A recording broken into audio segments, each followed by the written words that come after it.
Test, test, test. This is with the visor cracked just a little bit. Test, test, test, test. This is the visor fully closed. I don't know what is the best, but maybe I'll review this footage and take a look and see.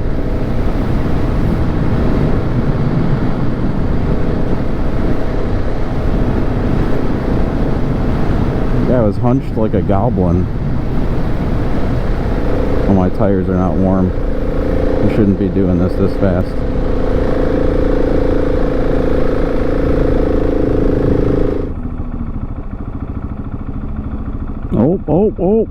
Oh, you got this.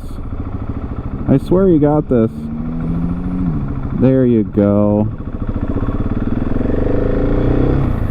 Good work. What is up, guys?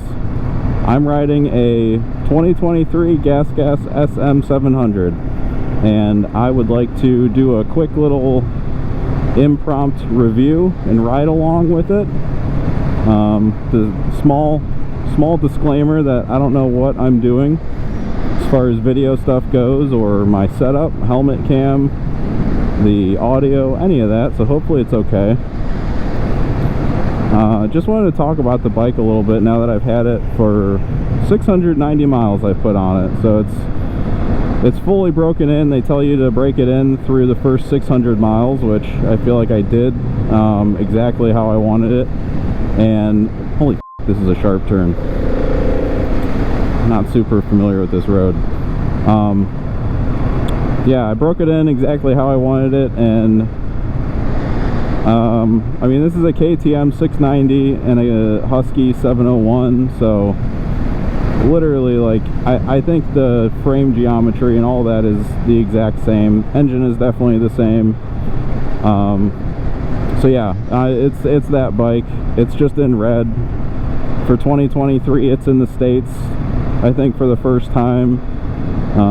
It's got mag wheels. That's different. It looks a little different. Doesn't have a little USB charge port right here. Other than that, though, I don't know, it's like a super fun bike. I'm gonna find a spot here to pull over and get off. We can take a quick look at it. I thought long and hard before buying this bike, because I mean, it's a lot of money, but even when I narrowed it down between the KTM, the Husky, and the GasGas, I thought a lot about it before I decided on this. And ultimately, like I said, it just comes down to looks. So for me, also, the price was actually cheaper. Let's try and not get rear-ended here. It's a nice spot.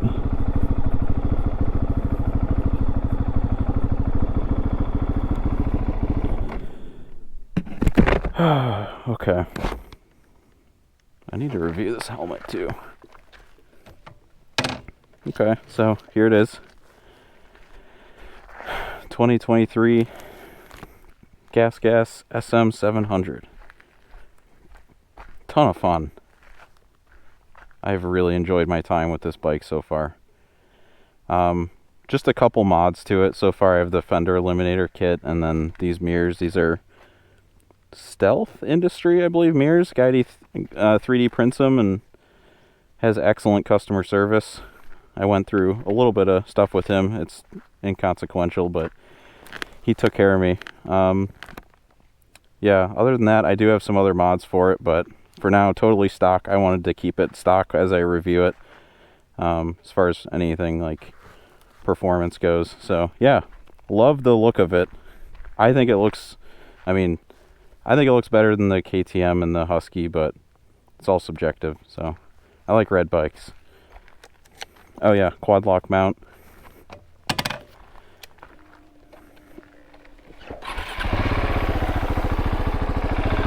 So my experience with bikes, I've driven everything from Goldwings, Harleys, CBR 600, 1000, probably a more relevant one, or like the CRF 300L, and like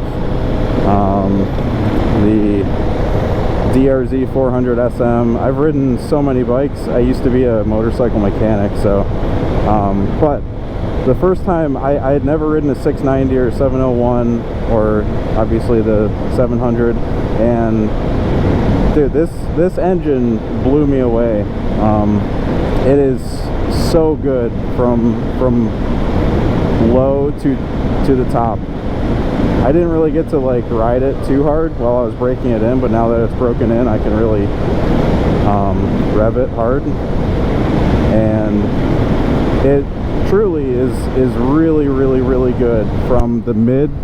Sorry if the sound changed right there, I just closed my visor. From mid to the top is actually wild. It really blows me away for being a single cylinder thumper.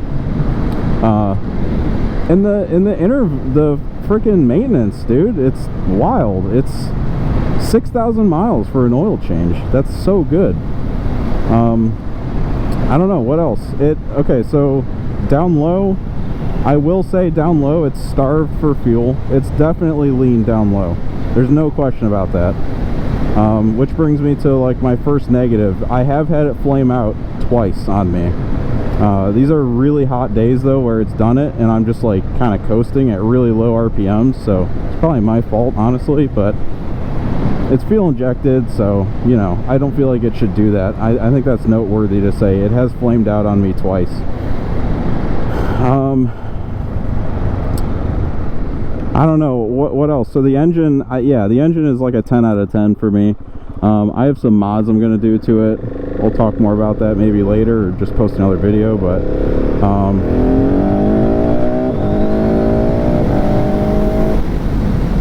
so yeah, like really, really good engine. Tons of fun, does everything I need. The chassis and brakes, so like, dude, so crazy good. Oh, I'm lugging it really bad there, sorry. Pretty pathetic looking. But yeah, the brakes, phenomenal.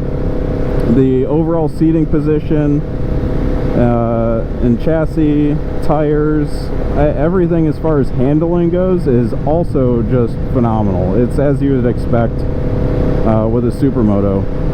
I actually prefer this over like a CRF 450RL converted, because the little bit of weight that this has, I think, actually makes it better. It makes it better for highway speeds, which is also totally fine on this. The wind will knock you around because there's no fairings, but it's totally fine. But the added weight of this over like a CRF 450RL or like a, you know, DRZ 400, I think actually helps it. It carries its weight really well, and it adds stability, so I love it. So yeah, handling, I would also say 10 out of 10. Oh, fit and finish, I don't think I ever said. I give it a 9 out of 10 because of the, like, has normally big lights here and here, and then like the fender eliminator kit, but very easy to correct those, so I don't know, I give it a 9 out of 10. The features of this bike, I have a couple issues with the features. I think it doesn't need a gear indicator. I see people saying that you should have a gear indicator. I disagree, but that's preference. It needs a gas gauge, in my opinion. It has a gas light that comes on if you're getting low on gas, but I would love to see an indicator of some sort.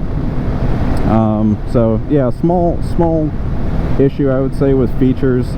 It does have ABS. It does have traction control, which I actually just used it on that back corner there when I was braking.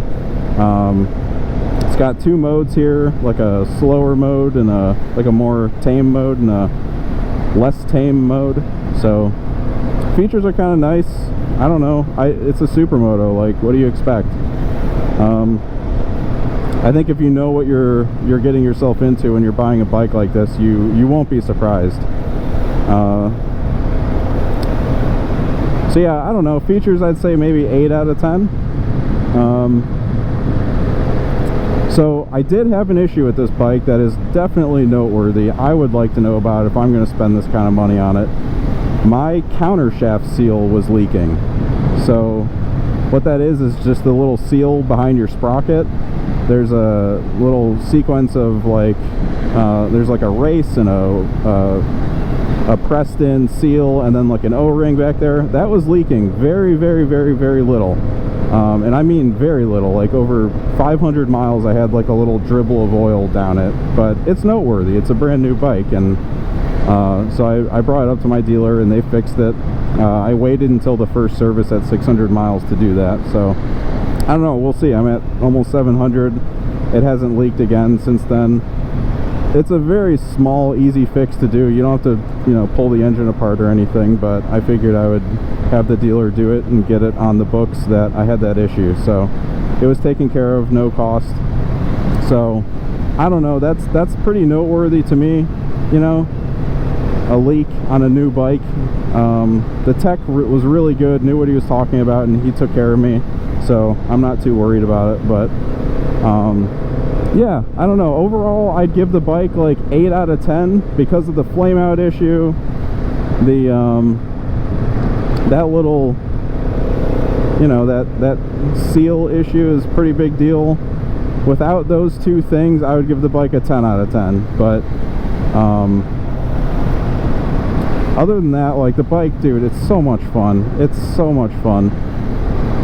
It's a blast. Anything like if you're riding an hour or less, I would say is perfect. You don't want to like tour on this thing or whatever, but like little shots around town and within an hour drive, dude, it's just so much fun. Through the twisties, it's just great. It feels so planted and it's like stuck to the road. The engine is just an absolutely phenomenal package. I really love this bike. If you can afford it, it's pricey. I know that's kind of subjective on what value is, but I think this is worth the price tag. If I'm looking to like just save gas or something like that, maybe I'd probably go with like the Kawasaki KX300 or CRF, you know, whatever. But yeah, love the bike so far. Many more miles to come, many mods to come, so I will keep you guys tuned. Until then, see you guys. Post any questions if you have any questions. I'll talk to you.